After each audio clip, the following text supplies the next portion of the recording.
Thank you so much for joining us again as we are celebrating. Indeed, our heart is filled with joy, celebrating 30 years of God's faithfulness to us. It's amazing that out of nothing, He has created something, so that while people are celebrating, we are in awe of that God for what He has done through us, with us, for us, because we know that we're not qualified. It's only by His grace. And we took down those lessons. And in lesson 18, we told you how I was picked up to come and become vice president, but God had ordained that I should be the deputy president of REDAN. And He made it possible, using people who I don't know, to bring about the fulfillment of that.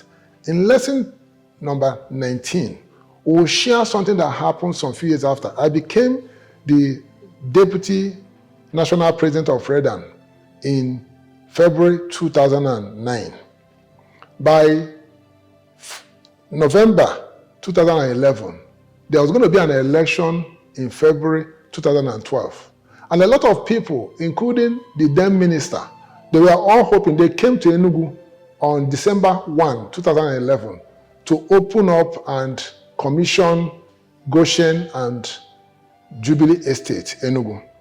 And during the course of that, there were other people, former ministers and other people that came around. And everybody was telling me, because of who you are and how you have done very well as Deputy National President, we want you to succeed and become the President of REDAN in February 2012. Again, we went to the Lord and prayed, God, what do you want? And He told me very clearly, if you go in February 2012 to become the President of REDAN, Copen, as you know it, will cease to exist. It may not cease to exist in terms of vanishing into the air, but the presence of God that is so pivotal for your growth will have been lost because of disobedience. And therefore, it is important for you to not go. The president, the ministers, everybody is expecting you to come. I don't want you to come. When I told them that I'm not coming to be the president, that God have not approved it, they were disappointed. So how did you know about that? We are ready. Are we not the ones that will make the decision?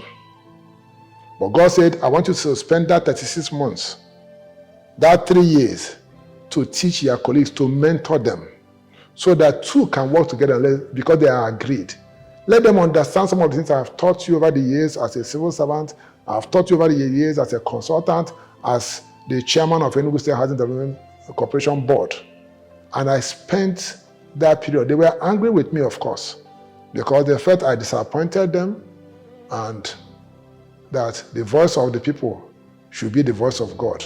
But I told them, no, the voice of God is still the voice of God. And the voice of the people must remain the voice of the people. And we continued in that process. Fast forward, the end of that 3 years, by 2015, He said, my son, it is time. By that time, all these ones who wanted to support me in 2012, many of them have gone over. Some of my colleagues from the Southeast have gone over to be part of those who were opposing that I shouldn't come in there. But God has said, my son, I want you to be the president by 2015 February. 3 years after I said you shouldn't go, it is time for you to go. I'd like to let you know that in spite of the opposition, in spite of the naysayers, at the end of the day, over 85% of the actual developers insisted that I should be the president. The one who was to contest with me stepped down and said, I'm yielding this office to you. And because he stepped down, as of today, he is the current president of REDAN, my dear friend, Prince Adoye Akintoye.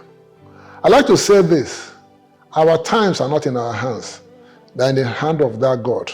He knows the vessels to use to bring about His counsel.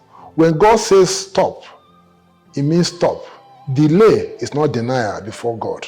And if we know that delay is not denial, we shall heartily, joyfully obey Him. I don't know what God is asking you to do. I don't know those things that men are telling you that the voice of man is the voice of God. No, it's not true. The voice of God is voice of God, and the voice of man does not matter in the things of God and in the things of our pilgrimage walk on earth. May God bless you and give you understanding to hear his voice. May he give you perspective to discern who is speaking, God or man, no matter the vessel that choose to represent God in your life.